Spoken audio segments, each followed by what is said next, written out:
Assalamualaikum warahmatullahi wabarakatuh. Jumpa lagi dengan saya Ahmad Rozali dalam acara Peci dan Kopi.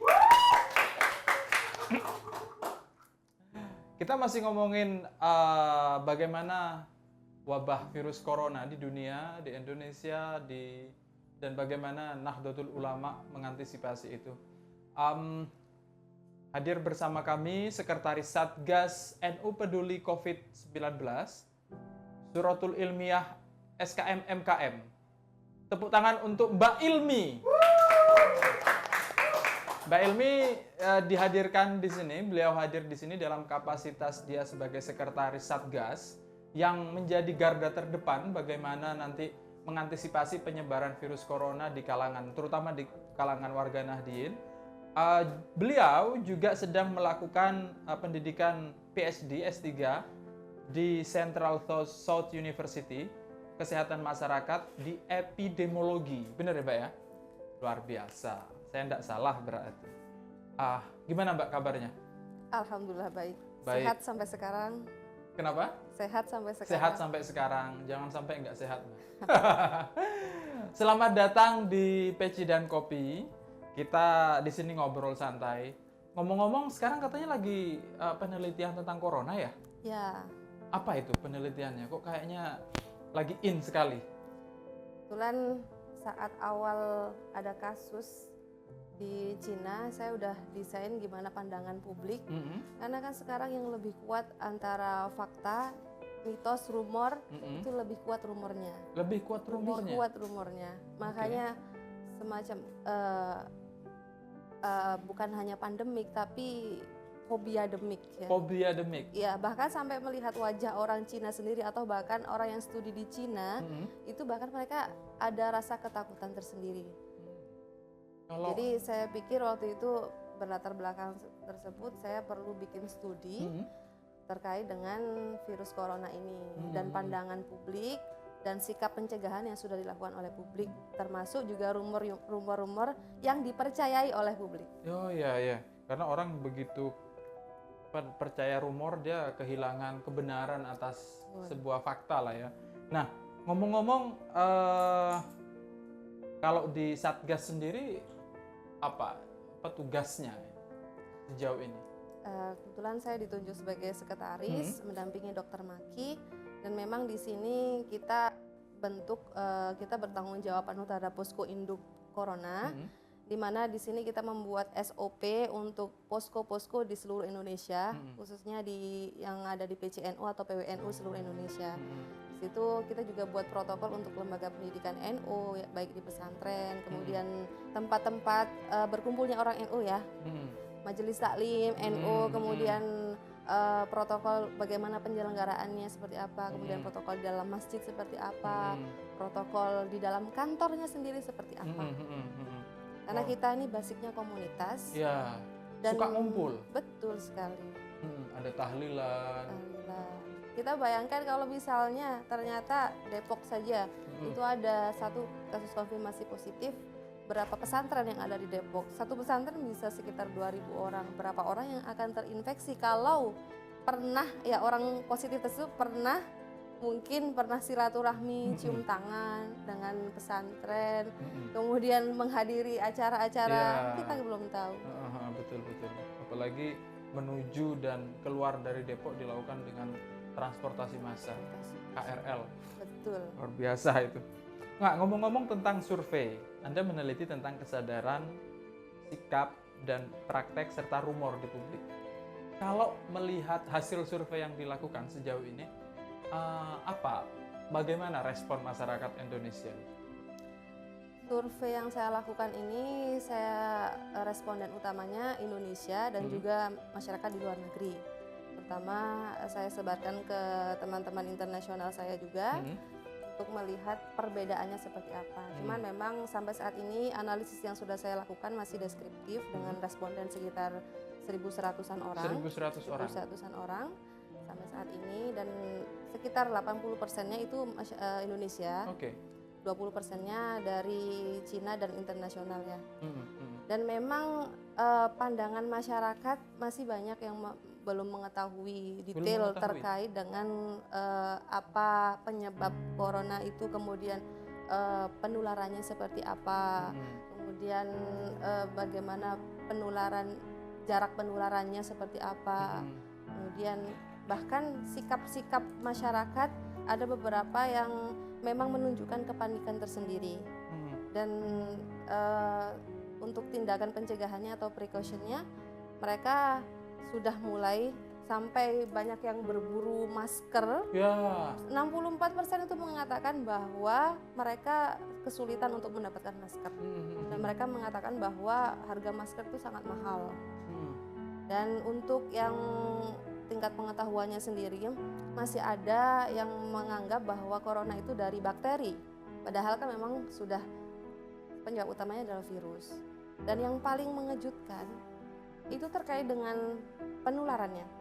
Penularannya mereka ternyata sekitar 53% itu yang baru mengetahui bahwa itu disebabkan oleh percikan dahak atau droplet ya. Jadi sekitar 40%-nya itu kemana? Jadi mereka menganggap bahwa mungkin penularannya melalui udara, hanya udara, tapi bukan percikannya. Bukan percikan. Yang Bukan benar ini adalah percikan yang dahaknya. benar adalah percikan dahaknya. Konon virus itu juga bisa bertahan di luar tubuh manusia di dalam waktu yang cukup lama ya?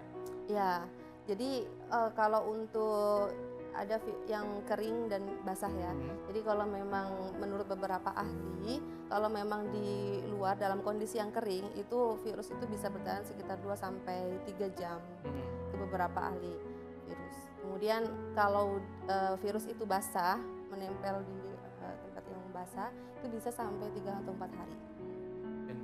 Nah itu kan penyebarannya bener gak? Ini penyebarannya di negara-negara karena winter itu juga membantu proses penyebarannya. Iya enggak sih? Ya, sebenarnya kelembaban udaranya. Ya, kelembaban udara yang rendah sekitar 30 sampai 60 derajat. Nah, itu akan lebih mempercepat pertumbuhan virus atau aktivasi virusnya. Oke. Nah, tadi sudah disinggung bahwa sebagian masyarakat Indonesia itu kurang terinformasi mengenai virus corona ini. Berarti sejauh ini apa yang Anda lihat sebagai S3-nya ini tentang kesehatan public health. Nah, kita ngomongin public health ini kan bagaimana pemerintah mendesain upaya kesehatan terhadap masyarakat, policy-polisinya. Artinya ada yang belum maksimal ya dari sosialisasi yang dilakukan oleh pemerintah terhadap masyarakat kita. Ya, kalau saya melihat yang pertama perlu diluruskan. Perlu diluruskan pandangan masyarakat, terutama masyarakat dengan virus COVID-19 ini. Jadi kalaupun itu penyebaran karena masyarakat tidak semuanya melek media ya. Jadi kita juga harus libatkan komunitas untuk edukasi tentang kesehatan. Baik terkait dengan bagaimana gejala-gejalanya, terus suspek itu seperti apa. Karena kalau menurut penelitian yang saya lihat di sini hasilnya, ternyata yang mengetahui bahwa suspek itu adalah belum tentu positif, itu baru sekitar 30%. Jadi kebanyakan orang melihat suspek itu positif. Ya positif, padahal suspek itu belum hasil positif, belum terkonfirmasi. Jadi masih terduga. Nggak bisa dibilang bahwa dia positif. Nggak bisa. Mengidap corona dan menjadi agen penyebar. Tadi bukan agen penyebar, orang yang terdampak. Ya. Kepanikan di dalam masyarakat itu juga karena mereka tidak terinformasi dengan benar. Ya, termasuk kita bisa mencegah jarak komunikasi dengan orang lain. Sebaiknya ya paling amannya sekitar 2 meter ya, menjaga jaraknya. Karena memang kemampuan virus itu menyebar dari, kalau menurut pandangan beberapa ahli, untuk virus corona ini kan satu kasus positif itu bisa menularkan sekitar 3 orang. Tapi kalau seperti kasus yang super spreader seperti yang Jepang, kemudian yang di Korea Selatan itu, yang di kasus gereja itu, kalau dia udah bisa menularkan lebih dari 3, menurut Dr. Syahrizal Syarif yang epidemiolog, itu dia sudah disebut super spreader. Ya. Orang yang super menyebarkan itu. Betul. marketingnya luar biasa itu. Kalau Iya, iya, marketing luar biasa lah dalam Iya, iya. ini. Ini dalam hal yang keburukan. Terus poin utamanya kalau saya melihat perbedaannya ya antara yang sudah dilakukan di Cina, karena memang mungkin beda sistem pemerintahan dengan di sini ya. Kita lebih banyak jalur koordinasi birokrasi memang panjang di Indonesia. Tapi kalau di Cina memang karena memang mereka sangat ambil kuasa penuh pemerintah. Jadi ketika ada virus berkembang dan melihat faktanya trennya itu naik, langsung untuk Wuhan-nya sendiri ya memang mereka berani sekali, bahkan WHO mengakui keberanian untuk melockdown seluruh kota loh, seluruh kota. Bisa dibayangkan. Kalau dibayangkan di Jakarta lockdown gitu. Dan itu kota yang paling produktif. Jadi Wuhan produktif dalam hal Wuhan itu seperti ya kota metropolis seperti Jakarta. Jadi memang mereka siap menanggung risiko ekonomi yang artinya pemerintah itu dengan membatasi itu kehilangan banyak hal juga. Kehilangan banyak hal memang, dan memang kalau saya melihat apa yang sudah dilakukan di sana, bahkan sampai mahasiswa-mahasiswa yang sekarang ada di sana itu hanya ada di kamar dan mereka disupport penuh untuk makanannya. Jadi memang tidak boleh keluar, terutama jadi yang beredar yang ada di luar itu hanya pasukan militer atau dokter-dokter militer. Itu ada mahasiswa Indonesia nggak di situ? Mahasiswa Indonesia rata-rata sekarang sudah kembali ke sini. Waktu itu yang dipulangkan memang hanya Wuhan, padahal memang mahasiswa Indonesia di provinsi saya aja yang satu kota dalam satu provinsi itu sekitar 150 orang. Oke. Jadi kalau di Cina sekitar 31 provinsi bisa dikalikan. Anda ke mana? Ke Cina? Di mana kampusnya? Kampusnya di Changsha, Di provinsi Changsha. Hunan. Itu masuk provinsi terbanyak kelima. Berapa lama di sana? Saya sekarang semester 2. Jadi kemarin ada di sana 1 semester. 1 semester. Ya. 6 bulan. Oke. 6 bulan di sana terus kembali ke sini. Yakin nggak terjangkit ya? Ya, yakin dan bersyukur karena saya di sini. Ternyata sampai sekarang justru Indonesia mulai mengawali. Jadi di sana sudah kasus trennya sudah turun, bahkan di bawah 50 kasus new case terbaru. Di sini sudah mulai naik. Kalau kita bicara peningkatan kasus dalam 2 hari ini udah sampai 69 kasus dan kalau memang kasusnya ini bisa lebih dari 100, saya bisa katakan mungkin masuk akal. Sekarang saja sudah mulai ditutup beberapa tempat wisata. Iya. Karena pertimbangannya banyak aspek ya. Pasti. Tapi kita boleh belajar dari negara lain. Contohnya saja Italia ya. Itu untuk proses dari awal kasus sampai lockdown itu sekitar 18 harian ya. Italia. Saya belum terlalu dengar, tapi kalau Wuhan itu bukan capital city kan? Bukan business city. Bukan the dirancang center. Dirancang menjadi. menjadi. Tapi Anda bisa ngebayangin nggak dengan usul Anda itu? Kalau misalnya Jakarta yang ditutup, that means every cities dampaknya itu akan mati semuanya. Karena di sini pusat pemerintahan, pusat industri, dan pusat bisnis itu ada di Jakarta. Bisnis. Ya, kita bisa, ini untuk langkah preventif ya. Sebenarnya tujuan dari lockdown itu sendiri adalah menutup kemungkinan penyebaran. Kasus. Jadi paling tidak bukan, kalaupun kita tidak bicara lockdown ya, karena itu bukan kapasitas saya untuk menjawab itu. Tapi paling tidak kita lakukan yang lebih ketat lagi untuk kontak tracing ya. Kontak tracing? Iya, kontak tracing atau active case finding. Jadi memang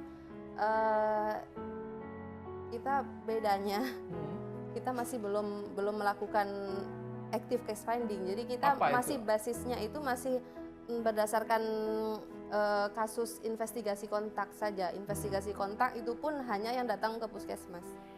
Jadi di beberapa wilayah masih belum aktif ke misalnya yang udah punya riwayat kunjungan ke luar negeri. Itu misalnya dari bandara itu kan pasti sudah ada dimintain kontak personnya. Kemudian kita tracing ke rumah ataupun paling tidak kalau tidak bisa ke rumah bisa lewat telepon atau itu masih belum. kalau memang ada Kekhawatiran. misalnya satu gejala yang suhu badannya di atas 38 Celcius, tapi kita ada riwayat perjalanan ke wilayah yang infeksi, Misalnya jadi Singapura, kalau bisa Malaysia, langsung saja cek ke puskesmas karena cek ke kita puskesmas. iya. Kita kembali ke ini, kepada kesadaran masyarakat. Jadi pertama tadi kesadaran masyarakat itu masih rendah lah ya. Terus sikap yang diambil itu cenderung keliru berarti. Sikap yang masyarakat selama ini memang kalau saya lihat di data penelitian saya memang ada semacam kepanikan. Jadi mereka misalnya masker itu memang sementara memang untuk orang yang sakit ya. Kalau bisa orang yang sakit, kesadaran pribadi yang flu itu memakai masker, itu anjuran secara umumnya memang ya. Tapi kepanikan yang terjadi karena mereka merasa kesulitan untuk mendapatkan masker. Sampai 60% loh mereka mengakui bahwa mereka sulit mendapatkan masker. Artinya kan bahkan itu penelitian saya ini sebelum ada kasus positif. Jadi belum ada kasus Depok itu ya? Iya, kemudian sehari itu kemudian langsung ada kasus positif. Jadi setelah itu baru ya artinya bahkan sampai saya waktu pulang kampung ke Pasuruan sendiri, saya mau balik ke Jakarta karena saya menghindari untuk di kerumunan misalnya di kereta ya, saya harus pakai masker. Saya mencari masker aja di beberapa apotek itu tidak ada. Ya, betul. Saya Itu juga daerah, apalagi daerah Jakarta ya. Apa yang Anda lihat? Tadi Anda bilang bahwa Anda melakukan penelitian 80% di Indonesia dan berapa persen, 20% di tempat lain. Apa perbedaan antara karakter tadi itu, kesadaran, sikap, praktik, dan rumor yang tersebar di Indonesia dan di tempat lain? Kalau ini sih saya masih belum analisis membedakan antara keduanya, tapi karena beberapa saya khususnya untuk yang di Cina sendiri saya bedakan aplikasinya menggunakan Cina. Kemudian yang Indonesia dan luar negeri yang bisa bahasa Inggris secara baik itu menggunakan Google Form ya. Tapi memang nggak ada Google ya? Iya, itu saya juga ada beberapa pertanyaan yang menyinggung beberapa rumor dan juga pertanyaan pencegahan terkait misalnya apakah dalam seminggu terakhir ini Anda memakan beberapa hewan liar, misalnya memakan ya binatang liar. Nah itu ada beberapa yang menjawab ya. Hewan liar itu ditulis nggak apa saja biasanya? Hewan liar ya termasuk yang sekarang diduga menjadi penyebab utama, kelelawar dan lain-lainnya. Anjing. Ya, tapi memang perlu kita luruskan ya, karena memang yang percaya bahwa sop kelelawar itu menjadi penyebab virus itu memang yang mempercayai rumor itu sangat banyak sekali. Di sini ternyata yang berapa itu jumlahnya? 70% yang tidak percaya, tapi ya sekitar 30% yang 30% yang tidak yang percaya. Okay, karena memang sebenarnya yang bahaya kan bukan kalau sop kelelawar kan kalau dia itu dimasak secara sempurna, secara matang sekitar 60 derajat Celcius menurut beberapa ahli itu virus sudah mati. Tapi kalau yang beresiko adalah pengambilnya, yang ngambil virus atau yang mengolah, yang mengambil binatang-binatang tadi atau yang mengolah, memotong. Dia yang itu justru ini ya terancam lebih besar daripada si pemakannya. Jadi makan itu nggak apa-apa. Jangan bilang nggak apa-apa karena haram. Kalau kita gitu bicara NU ya, kita kan tidak boleh memakan sesuatu yang menjijikkan. Nah, ketika kondisinya begitu, Anda mendapati bahwa orang Indonesia panik karena kurang informasi yang benar. Nah, apa sih yang mesti dilakukan pemerintah dalam hal ini? Kita bisa bilang organisasi-organisasi masyarakat itu sangat banyak ya. Jadi kalau kita semua bergerak, sebenarnya akan lebih memudahkan. Melibatkan organisasi kemasyarakatan. Cuma sekarang permasalahannya kita juga untuk membantu itu harus ada data ya. Kita juga memerlukan data kira-kira siapa saja yang akan kita bantu untuk pengamatan di lapangan, kontak tracing. Misalkan data yang data mahasiswa yang sudah balik ke Indonesia atau data WNI yang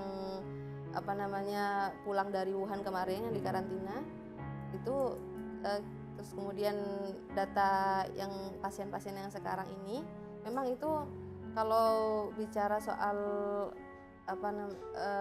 medical record ya, kita memang harus ada aspek etis ya, tidak boleh menyebarkan, tapi paling tidak titik-titik di mana Seharusnya itu diketahui ya masyarakat. Iya, itu masyarakat harus update untuk menghindari kita masuk ke lokasi Kawasan penularan. itu. Iya. Tapi nggak kayak Depok juga kemarin yang sampai nama dan RT, alamat Iya, rumah, jangan, karena warna memang rumahnya disebarkan sama pemerintah Depok. Oke. itu akan timbul rasa psikis juga untuk keluarga ya. Jangankan itu Mas, saya itu teman-teman saya yang pulang dari Cina, itu mereka, padahal mereka itu di beberapa bandara Cina maupun bandara transit sudah dites ya, sudah dilakukan penanganan yang ketat. Itu mereka sampai rumah itu benar-benar dijauhi sama masyarakat, benar-benar sampai segitu takutnya. Akhirnya mereka karena informasi tentang rumah sakit rujukan itu sangat kurang, mereka bahkan waktu itu belum tahu rumah sakit rujukan di Indonesia di mana. Mereka berupaya datang sendiri ke puskesmas, mereka dibilangnya kita masih belum bisa siap untuk tes, kita belum siap. Ya. Kadang-kadang gitu pemerintah rumor besar dan pemerintah membuat orang panik, tapi sebenarnya actionnya juga belum siap sampai di level dekatnya masyarakat juga. Untuk warga NU sendiri, program-program ini nanti program yang dilakukan oleh Satgas NU Peduli Corona, Peduli COVID-19 itu nanti akan apa tahapannya setelah ini? Di sini jadi nilai plusnya NU adalah NU punya kekuatan jaringan sampai ke tingkat bawah, baik itu di tingkatan wilayah, kemudian cabang, banom, dan lembaga-lembaga. Jadi memang di sini kita upayakan seluruh protap yang sudah kita buat, SOP, itu diterapkan di semua kantor-kantor NU. Dan kalau bisa ada gerakan ya, satu PCNU satu posko, satu PCNU satu posko. Jadi memang di sini posko ini bukan berarti mereka melakukan hal-hal yang kuratif, tapi preventif. Kita lebih ke upaya promotif dan preventif. Jadi kita membantu masyarakat, menjembatani masyarakat dengan puskesmas, dengan rumah sakit. Kita NU sendiri sudah menyatakan siap ya, rumah sakit NU untuk mendukung paling tidak koordinasinya sudah sampai ke rumah sakit NU belum? Rumah sakit NU kita LKNU bersama Arsinu, Asosiasi Rumah Sakit NU sudah mengatakan bahwa rumah sakit NU siap untuk menjadi kalaupun tidak menjadi rumah sakit rujukan, bisa menjadi rumah sakit transit. Ya, rumah sakit transit. Oke. Terima kasih Mbak Ilmi atas kehadirannya. Mbak Ilmi 27 tahun yang sudah hadir di Studio 164 Channel untuk berbagi cerita tentang penelitiannya, terus apa yang dilakukan oleh Satgas penanganan Corona terhadap warga NU. Saya mengucapkan sekali lagi terima kasih atas kehadirannya. Demikian obrolan kami mengenai bagaimana Satgas melakukan upaya preventif, terus penanganan terhadap penyebaran virus corona di Indonesia, dan menyinggung tentang penelitian yang dilakukan oleh Mbak Ilmi semasa dia sekarang menempuh S3-nya di salah satu perguruan tinggi di China dan sekarang libur. Terus Stephen tetap jalan. Itu bagus sekali. Jangan kartu. Saya Ahmad Rozali, mohon maaf apabila ada kesalahan. Wallahul muwaffiq ila aqwamit thoriq. Wassalamualaikum warahmatullahi wabarakatuh. Yeah, yeah, yeah, yeah, yeah, yeah, yeah, yeah, yeah.